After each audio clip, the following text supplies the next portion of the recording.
into the details. All right, so like I said, just a few days ago, earlier this week, we got some new developments. Let me explain the details about this and why scientists are absolutely freaking out about this, because they're very worried. Again, the transference of this virus into humans as of just a few days ago is a new development. We've never had this before. Well, we have a little bit, but on a very small scale. But basically what they're finding is that this virus is now mutating. That's a bad problem, okay? So here's what it comes down to. Avian flu. Now, that's just a fancy word of saying bird flu, okay? Avian bird flu, okay?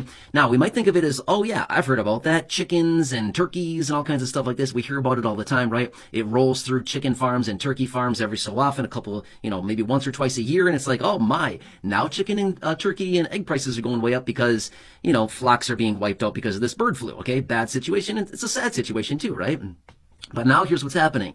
They've already found this avian flu in 4 different cattle herds across 4 different states. In other words, it's transferring to cows, cattle, right? Things like this. So now these cows and these cattle herds are now experiencing this as well. Well, get this. Just a couple of days ago, on Monday, a few days ago, a dairy worker in the state of Texas, shout out to Texas if you're watching.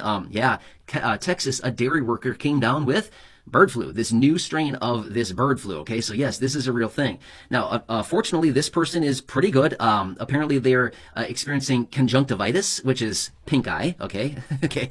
If you're ever wondering what that is, have you ever had pink eye? By the way, you're like just living your life, and then one day you wake up and you're like, dude, my eyes don't open. Have you ever had that? They're so crusty they like don't even open.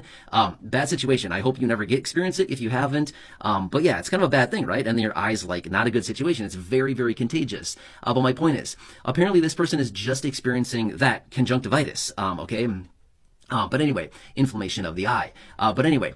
So as a result of that, luckily they're fine. It sounds like for the most part, but that is not the case for most people that can contract this avian flu. Let me tell you here, okay? Again, not here to scare anybody, but I'm telling you the details based on the research that I was just doing. Going back to 2003, okay? So what is that? 21 years ago, as I film this video right now in 2024, okay? So going back 21 years, 52% of people that contract this avian flu don't make it. That's a very, very, very high fatality rate, 52%. Now, I want to say this as well. I don't know the number of people that have contracted this in the last 21 years, okay? I did not find that information. I was looking for it, wondering, okay, 52%. Are we talking like, 5 people? Like, what are the details here, right? Like, what is the percentage of people that have actually received this or that have gotten it? Is it 100 people and 52 didn't make it? That's